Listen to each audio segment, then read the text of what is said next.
Assalamualaikum warahmatullahi wabarakatuh. Waalaikumsalam warahmatullahi wabarakatuh. Jadi kita di sini ngobrolnya nyantai aja ya, Pak ya. Oh siap. Bisa dijelasin sedikit Bapak posisi pengurus di sini Bapak supaya Pak? Alhamdulillah atas karunia Allah Ta'ala saya mendapatkan amanah sebagai mubalik. Ya, Balik. ya. Mubalik itu sebagai pengurus organisasi atau pengurus masyarakat jemaah semuanya. Ya, bisa dibilang begitu. Terkait kemarin ada konflik soal ada kegiatan nasional di Jamaah Ahmadiyah. Bisa dijelasin sedikit Pak, kronologinya itu bagaimana? Sedikit ya intinya. Ya, jadi intinya bahwa perjalanan kami ya dari mulai izin-izin ini sebenarnya sudah kita tempuh. Ya, jadi rencananya kami ingin melaksanakan jalsah ya. Nah, di mana jalsah ini sebenarnya di Manisolor sendiri tahun-tahun kemarin juga terlaksana seperti biasa. Nah, dalam perjalanan kemarin tanggal 4 hari Rabu, tepatnya hari Rabu tanggal 4 Desember 2024 kami mendapatkan undangan dari PJ Bupati ya, tepatnya dari Forkominda untuk datang ke sana ke Pemda. Nah, kami saya kemudian Pak Ketua Cabang Pak Amirda ya, kami ke sana dan ternyata di sana itu memang sudah disiapkan satu sidang, satu pertemuan di mana kami itu diundang di pertemuan yang kedua. Nah, di mana di pertemuan pertama itu sudah terjadi dan di sana kami tidak diundang. Nah, dalam pertemuan pertama itu PJ Bupati mengundang forum kepemimpinan di daerah di Kuningan ini termasuk dari ormas-ormas. Nah, sayangnya memang yang diundang itu dari pentolan-pentolan yang memang kurang baguslah kepada pemerintah lagi dalam artian yang mantan-mantan dari yang Islam radikal lagi seperti itu. Nah, ini memang kami sangat menyayangkan sehingga di pertemuan pertama mereka itu mereka menginginkan acara kami dibatalkan. Nah, oleh karena itu di pertemuan yang kedua tanggal 4 Desember tersebut yang kami diundang di dalamnya. Nah, itu kami di sana dipersiapkan untuk mendengarkan hasil keputusan rapat sebelumnya. Gitu, bahwa ini diawali dengan pembukaan oleh PJ Bupati sendiri ya. Kemudian beliau mengatakan bahwa katanya situasi di Kuningan sedang tidak kondusif ya. Katanya ada banyak spanduk dipasang dari mulai Kuningan sampai ke Cirebon. Tapi kami sendiri dari mulai perjalanan dari sini ke sana ke Pemda itu sama sekali tidak melihat ya, tidak melihat adanya spanduk-spanduk yang disampaikan oleh Bapak PJ tersebut ya.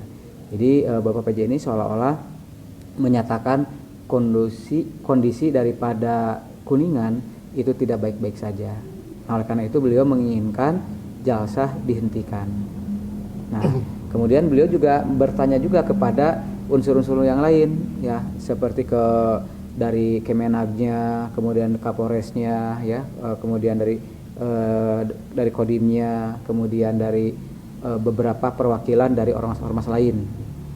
Nah, kemudian seperti hanya yang disampaikan oleh Bapak Kemenag ya, karena kami datang ke tempat beliau dan beliau menyampaikan katanya ya sebelum acara jalsah dari Ahmadiyah datang ke kami ya, dan saya dukung katanya, silahkan lanjut, yang penting acara kondusif, lancar dan aman. Tapi barusan saya mendengar dari Bapak PJ ternyata Kuningan sedang istilahnya sedang memanas lah begitu. Nah, oleh karena itu untuk menjaga hal yang tidak diinginkan saya minta jalsah dihentikan. Nah, sama semua. Jadi dari ormas-ormas yang lainnya pun demikian. Mengikuti gitu. Sehingga kami pada waktu itu diwakili oleh Pak Ketua, kami menyampaikan ya pada dasarnya Jemaat Ahmadiyah akan senantiasa taat kepada pemerintah dimanapun berada. Karena prinsip kami Ahmadiyah adalah atiullaha wa atiur rasul wa ulil amri minkum, kan seperti itu. Nah, ketika ada keputusan seperti itu ya kami sampaikanlah gitu ke masyarakat di sini di Manislor. Dan kebetulan warga di Manislor itu kan ribuan, Pak. Iya. Jadi Jemaat Ahmadiyah di sini itu sangat banyak sekali, ribuan, sehingga dari warga membuat semacam permohonan ya ke pemerintah dengan membuat tanda tangan pernyataan sikap bahwa kami di sini warga masyarakat meminta jasa untuk lanjut ya, tidak dihentikan, karena mengingat persiapan yang sudah matang ya, kemudian kita sudah berbulan-bulan juga mempersiapkannya gitu. Nah, 2 hari sebelum dilaksanakan jasa tiba-tiba kami diundang tadi hari tanggal 4 itu hari Rabu untuk menghentikan jasa. Nah, oleh karena itu warga di sini yang sudah berusaha, yang sudah capek segala macam menginginkan bahwa jasa tetap dilaksanakan. Nah, setelah membuat surat itu disampaikan ke pemerintah, tapi ternyata memang tidak direspon oleh pemerintah, dalam artian pemerintah tetap menginginkan jasa tidak dilaksanakan. Seperti itu. Jadi yang kami sayangkan bahwa mungkin yang pertama informasi dari pemerintah yang mengatakan kondisi daripada Kuningan sedang memanas, tidak kondusif, itu yang pertama, sehingga membuat kegaduhan atau membuat panik di unsur Forkominda tadi, sehingga yang tadinya mereka mengizinkan kemudian mensupport terlaksana jasa, sehingga mereka berputar 180 derajat untuk berargumen bahwa jasa harus dihentikan. Yang pertama. Kemudian yang kedua, seharusnya pemerintah ini bisa merangkul berbagai macam elemen masyarakat. Ya, bahkan kalau bisa mah yang radikal jangan diakomodir, apalagi yang memang seandainya sudah dibubarkan oleh pemerintah gitu ya. Karena bagaimanapun juga kalau Jemaat Ahmadiyah, alhamdulillah atas karunia Allah Ta'ala, di negara manapun Ahmadiyah berada pasti akan taat kepada pemerintah di mana Ahmadiyah berada. Termasuk di Indonesia, alhamdulillah kita sudah berbadan hukum resmi ya. Jadi tanggal 23 Maret tahun 53 itu Jemaat Ahmadiyah sudah berbadan hukum. Jadi sebenarnya keberadaan Jemaat Ahmadiyah ini sudah eksistensinya sudah diakui oleh negara, sudah legal gitu ya. Namun sayangnya ternyata sekaliber atau setingkat para pengurus Forkominda itu mereka tidak tahu apakah Ahmadiyah itu ya. Bahkan ada yang menyandarkan tentang SKB kan gitu. Nah, jadi ternyata sekaliber PJ Bupati, Kodim, kemudian Polres, ya Kapolres, kemudian yang lain-lainnya, unsur-unsur yang lain ya, termasuk juga masyarakat awam, memang mereka belum tahu isi SKB. Nah, kebanyakannya mereka memahami isi SKB itu adalah melarang kegiatan Ahmadiyah gitu, atau membubarkan Ahmadiyah. Padahal dalam SKB 3 Menteri tersebut itu sama sekali tidak ada pernyataan dari pemerintah membubarkan Ahmadiyah atau melarang kegiatan-kegiatan Ahmadiyah. Ya. Kenapa? Karena hak beragama ini memang urusan pusat gitu. Ya, jangankan RT, RW, kadus itu ya, lurah, bupati saja itu tidak berhak mengurusi urusan keagamaan kan gitu ya, karena memang urusan pusat kan itu, pemerintah pusat seperti itu. Nah, tadi yang kami sayangkan itu bahwa ternyata di kalangan pemerintah saja ini masih banyak yang belum paham isi SKB tersebut gitu. Oke. Tadi terkait larangan itu secara resmi atau pembubaran atau permintaan pembatalan acara atau kegiatan jalsa itu per hari apa, kan rencananya kegiatan itu hari Jumat ya Pak ya? Hari Jumat tanggal 6 rencananya. Jumat, Sabtu, Minggu 3 hari ya, iya, jalsa. 6, 7 dan 8. Secara resmi dari pemerintah atau dari kepolisian itu suratnya itu kapan datangnya? Nah, jadi yang pertama tadi ya, permintaan pembatalan dari pihak pemerintah itu tanggal 4 tadi, waktu pertama kali rapat Forkominda. Itu disampaikan oleh PJ langsung ya, bahwa katanya mereka sudah rapat dengan di pertemuan sebelumnya dan kesepakatannya itu bahwa jasa harus dihentikan. Nah, itu dari tanggal 4 itu. Nah, kemudian setelah ada keinginan dari warga untuk terus melanjutkan itu, karena memang sebagai warga negara mempunyai hak dan kewajiban yang sama gitu kan, untuk melakukan kegiatan-kegiatan yang positif ya, karena kami rasa bahwa yang nama jalsa ini adalah hal-hal yang positif ya, tidak ada makar di dalamnya. Nah, terkait jalsa ini bisa dijelasin apa ini Pak jalsa ini? Jadi jalsa ini itu adalah pertemuan tahunan. Jadi jalsa ini adalah salah satu tradisi yang ada dalam Jemaat Ahmadiyah. Jadi tidak hanya di Indonesia, tapi di seluruh dunia kami biasa melaksanakan jalsa. Nah, jalsa ini adalah kan berasal dari bahasa Arab ya, jalsa artinya duduk-duduk. Nah, tapi bukan berarti duduk tanpa guna ya. Jadi itu biasanya dalam jalsa itu kita mengundang para tokoh-tokoh agama, tokoh-tokoh nasionalis gitu kan, bagaimana supaya membangun bangsa ini bareng-bareng seperti apa kan gitu. Nah, itu jalsa itu tadi untuk meningkatkan kerohanian juga ya, di mana dalam jalsa itu ada ceramah-ceramah keagamaan ya, motivasi-motivasi kerohanian supaya kita bisa menjadi lebih bertakwa, supaya menjadi lebih pribadi-pribadi yang baik, menjadi pribadi-pribadi yang bermanfaat bagi warga masyarakat seperti itu ya. Kemudian juga tadi kita mengundang tokoh-tokoh nasional ya, bahkan rencananya juga waktu jalsa rencana ini orang-orang yang sudah kita hubungi baik dari kajarinya gitu kan, mereka siap hadir gitu kan, bahkan ada yang siap untuk memberikan sambutan gitu ya. Jadi jalsa ini sebenarnya tidak makar ya. Yang ini yang harus dipahami oleh negara, oleh masyarakat pada umumnya. Jangan menyangka bahwa jalsa ini adalah pertemuan biasa, tidak. Justru jalsa ini adalah pertemuan rohani yang menyatukan umat Islam ya, khususnya anggota Jemaat Ahmadiyah, supaya meningkatkan kerohaniannya, meningkatkan pengabdiannya kepada masyarakat kan gitu ya. Karena ya kan selama ini kan kita seperti donor darah, donor mata, baksos ya, bakti sosial itu kita sudah biasa.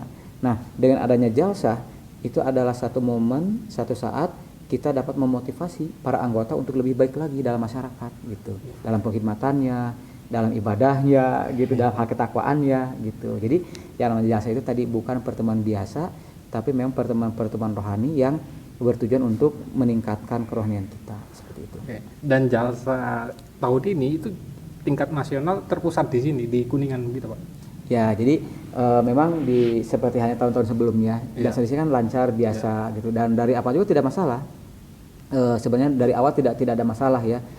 Silakan lanjut aja. Bahkan ketika awal-awal mah nggak usah surat menyurat, yang penting ada pemberitahuan cukup gitu kan, karena kan ini kan semacam pengajian gitu kan. Kan kita lihat kalau pengajian di masjid-masjid kan nggak perlu surat izin pemberitahuan ke ini, kan normal saja kan seperti itu.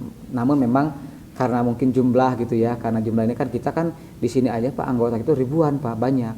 Jadi meskipun tidak ada dari luar gitu kan, masyarakat di sini di Manisolor saja sudah banyak gitu. Perkirakan berapa jumlah kemarin kalau terjadi kalau diadakan kegiatan jalsa Pak? Kalau diadakan kegiatan jalsa kan kita kan penduduk saja yang asli itu sekitar 3 ribuan lebih. Ya. Jadi itu minimal 3.000. Ya memang sih targetnya lebih. Ya. Cuman kan karena kemarin itu adalah memang bertepatan juga dengan ujian sekolah anak-anak gitu kan, masih belum banyak yang libur. Kemungkinan target-target yang mungkin di atas 3.000 ya, yang lebih banyak dari itu kemungkinan tidak bisa tercapai. Karena kenapa? Karena tadi banyak yang sekolahnya masih sekolah gitu kan, yang masih bekerja, belum cuti, belum apa gitu kan seperti itu. Nah, terkait tempat kegiatan ada di Kuningan, kenapa diadakannya jalsa yang rutinitas tahunan ini diadakan di sini di Kuningan? Kenapa nggak daerah lain, misalnya Bogor atau Garut? Nah, sebenarnya di tahun-tahun sebelumnya daerah lain juga ada, gitu ada. Jadi tidak hanya di Manisolor. Jadi memang sebelum tahun 2005 itu biasanya kita jalsa terpusat di Parung Bogor, ya. Namun setelah tragedi di tahun 2005 tersebut, sehingga jalsa tetap diadakan tapi di daerah-daerah lain, termasuk di Manisolor gitu. Jadi ini sebenarnya sudah agenda rutin gitu, sudah biasa kami laksanakan seperti itu. Nah, kebetulan untuk bulan Desember ini gitu kan, itu agak lebih banyak anggotanya gitu. Karena kan memang ada semacam kerinduan gitu ya, ada kerinduan ketemu sama keluarga, ketemu sama saudara gitu. Apalagi kalau dalam keadaan jalsa itu biasanya pertemuan itu Pak bercengkrama gitu kan dengan saudara-saudara yang lama nggak berjumpa, dan di situ yang dibahas lah masalah-masalah kerohanian gitu ya. Ya, nah Itu tadi terkait kronologi kemarin pembatalan jasa salana. Nah, sebenarnya kan banyak pandangan atau stigma di dalam masyarakat terkait Ahmadiyah itu yang menyatakan begini Pak, Ahmadiyah itu sesat karena akan ada nabi baru setelah Nabi Muhammad. Itu bagaimana pandangannya Pak? Nah, jadi memang beginilah prinsipnya kalau dalam misalkan ada tabayun, Ya. ada tajasus. Ya. Nah, apa artinya tabayun? Tabayun itu kan berasal dari kata tabayana ya tabayanu, artinya mencari data, mencari fakta untuk mencari kebenaran. Betul. Bukan tajasus. Kalau tajasus itu adalah mencari data, mencari fatwa untuk menjatuhkan, spionage kan gitu ya. Ya. Nah, dalam Al-Qur'an itu dikatakan fatabayan ya. Bahkan meskipun seorang fasik sekalipun ya ketika membawa berita, Ya. itu kan kita harus tabayun. Betul. Nah, kan gitu harus tabayun. Tabayun itu apa sih? Mencari data, mencari fakta. Benar enggak sih apa yang diberitakan itu? Karena kan dalam prinsipnya kan setiap yang kita dengar kan belum tentu sesuai dengan kenyataannya. Ya. Nah, begitu dengan tadi dengan Ahmadiyah. Kenapa? Karena banyak masyarakat umum yang masih belum paham apakah Ahmadiyah itu. Pada tadi di awal saya katakan bahwa Ahmadiyah itu adalah muslim, jamaah yang legal, diakui oleh negara, oleh pemerintah, kan begitu ya, yang mempunyai hak dan kewajiban yang sama seperti halnya organisasi Islam resmi lainnya yang ada di Indonesia seperti itu gitu. Ya, rukun Islam, rukun iman itu kan sama. Nah, Rukun yang membedakannya iman apa itu sama, Pak? rukun Islam sama. Nah, mungkin salah satu pemahaman yang berbeda adalah berkenaan tentang keyakinan akan adanya seorang Nabi Isa yang akan turun di akhir zaman. Karena memang kalau kita baca ya dalam buku Muktamar NU Ya. dalam buku Muktamar NU itu poin nomor 46, di sana ada pertanyaan ya, yang kurang lebih seperti ini. Bagaimana pendapat Muktamar tentang keyakinan akan datangnya Nabi Isa yang kedua di akhir zaman? Dan bagaimana kedudukan mazhab yang 4 ya. Nah, dalam Muktamar itu kurang lebih jawabannya seperti ini. Kita umat Islam wajib berkeyakinan bahwa Nabi Isa akan datang kedua kalinya di akhir zaman. Dan ketika Nabi Isa ini akan datang ya, ketika datang tidak akan membatalkan Nabi Muhammad sebagai khataman nabiyin ya.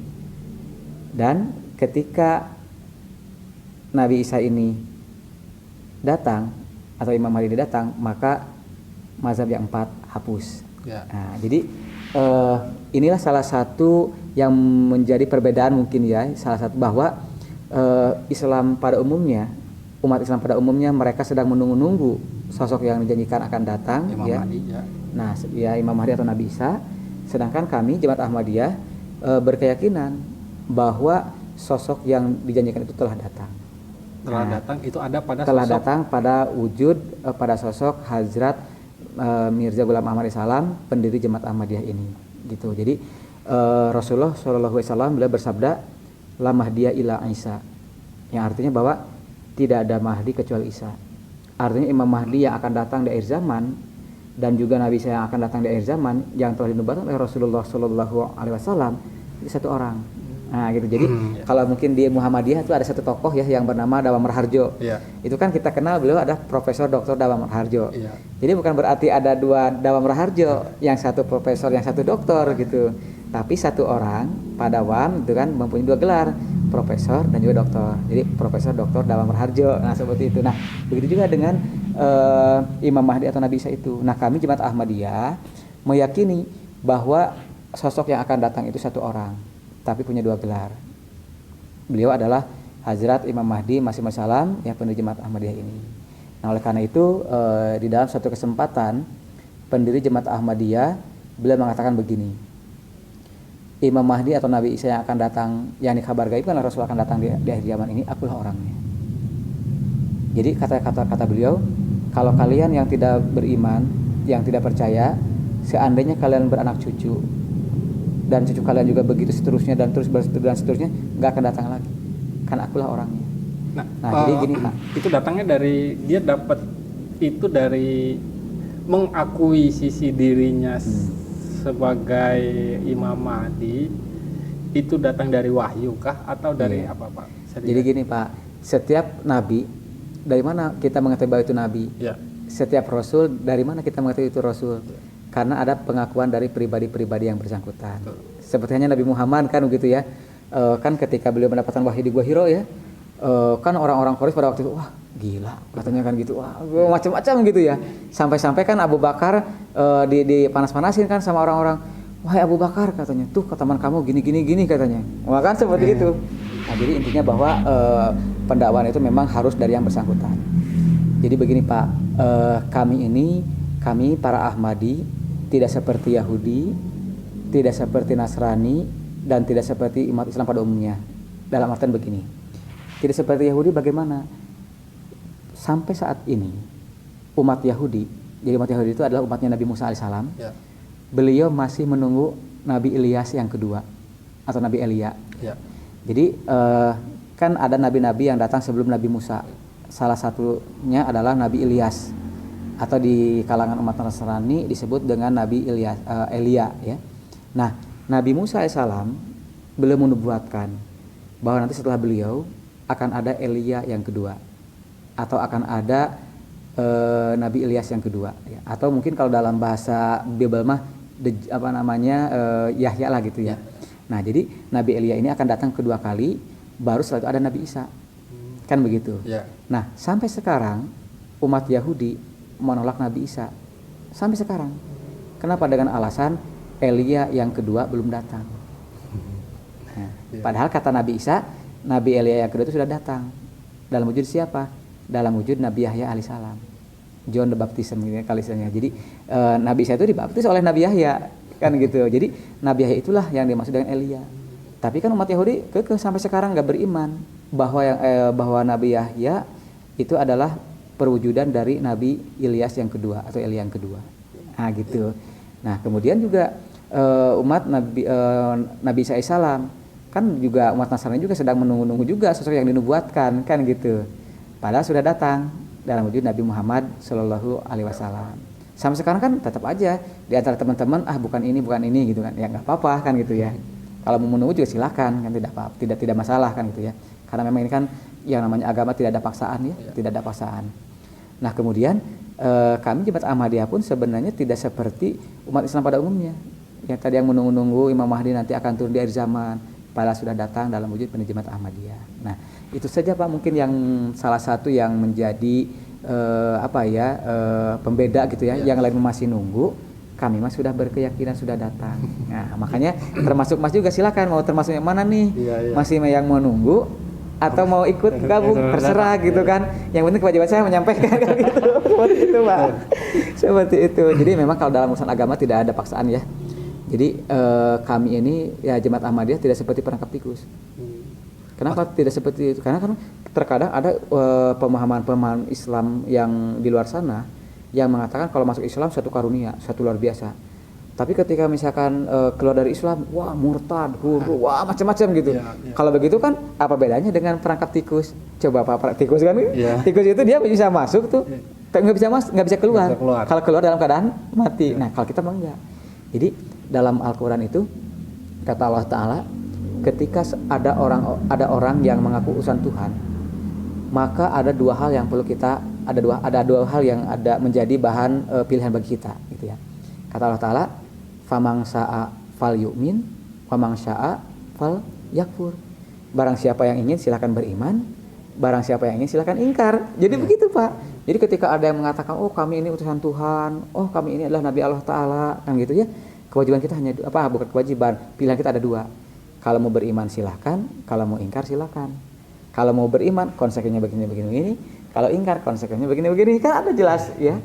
Nah, jadi begitu juga dengan kita. Misalkan ketika umat Nasrani, apakah benar Nabi Isa itu utusan Tuhan?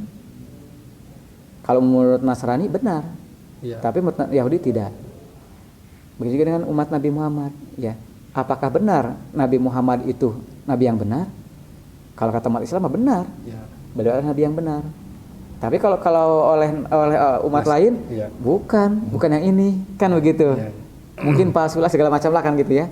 Nah, begitu juga dengan pendiri Jemaat Ahmadiyah ini, gitu. Jadi kalau seandainya Nabi Muhammad bukan utusan Tuhan, maka keimanan kepada beliau tidak ada ruginya. Gitu. Jadi perlu kita catat bahwa gini, keimanan kepada seorang utusan Tuhan itu tidak ada ruginya. Betul. Kenapa saya katakan tidak ada ruginya? Begini, kalau seandainya Nabi Musa, kalau seandainya Nabi Isa, kalau seandainya Nabi Muhammad, kalau seandainya yang lain-lainnya gitu ya, yang ngaku-ngaku utusan Tuhan, padahal bukan, kita umatnya yang beriman kepada nabi-nabi itu tidak berdosa.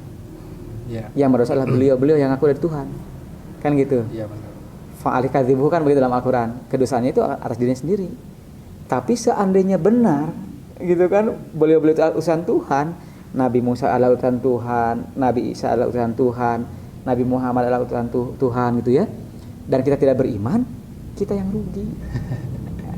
Makanya tadi keimanan kepada seorang utusan Tuhan itu nggak ada rugi, gitu ya.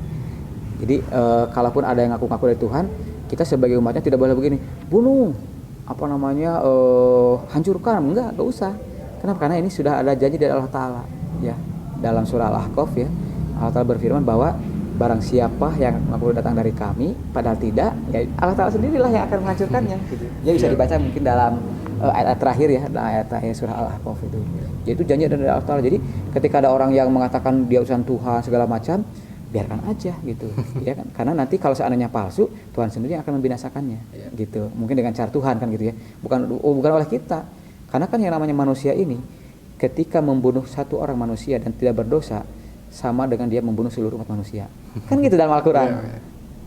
Makanya kita tidak ada hak membunuh orang lain, itu nggak ada hak, nggak boleh, nggak ada kan gitu, seperti itu. Karena tadi kalaupun ada orang yang ngaku nabi atau siapapun dia yang ngaku Tuhan, padahal bukan, ya Allah Ta'ala sendiri gitu, seperti itu. Nah, terkait jamaah Ahmadiyah di Kuningan, khususnya di Manislor, itu kan termasuk besar. Informasi yang saya dapat ini katanya nomor 2 terbesar di Jawa Barat, benar Pak? Iya, jadi pada dasarnya kami komunitas jemaat Ahmadiyah ini Pak, ada yang tersebar, ada yang ngemplek ya, seperti di jemaat di Manislor ini. Sebenarnya di Manislor juga sekitar 3.500 ya, lebih, bahkan kalau dihitung dengan anggota-anggota yang sampai ke Jakarta, itu ada yang ke Jakarta kemana-mana gitu ya, yang tersebar di berbagai macam belahan Indonesia, itu juga bisa lebih dari 5.000-an sebenarnya kan gitu. Kemudian juga yang di daerah Tasik juga ada satu desa juga sama gitu, itu juga banyak juga gitu. Bahkan saya sebelum ini tugas di Banten 2 ya, di Tangerang dan sekitarnya itu ada 12 cabang. Ada juga yang komplek-komplek, satu cabang ada yang sampai 1.000 lebih, satu cabang ada yang sampai 1.000 lebih.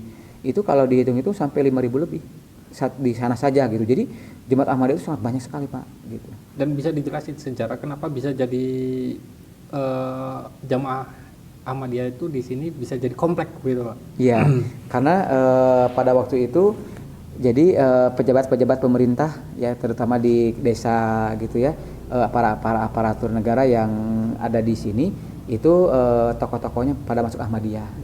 Sehingga ketika tokoh-tokoh ini masuk Ahmadiyah, grassroots atau masyarakat bawah gitu ya, yang merupakan keluarga juga gitu. Karena dulunya satu keluarga Pak. Manislor, Manis Kidul itu sebenarnya dari dulunya satu keluarga gitu. Nah, karena ini memang satu keluarga, kemudian ada pejabat-pejabat gitu ya, tokoh-tokoh yang memang berpengaruh, yang karismatik, dari segi dedikasinya ke pemerintahnya luar biasa, dari segi akhlaknya juga luar biasa gitu. Akhirnya udah masyarakat Manislor mengatakan kami baiat masuk ke Ahmadiyah seperti itu. Jadi itu memang berawal dari para tokoh ya, para tokoh yang masuk ke dalam jemaat, sehingga kalau masyarakat bawah setelah itu ikut kepada panutan-panutan mereka seperti itu.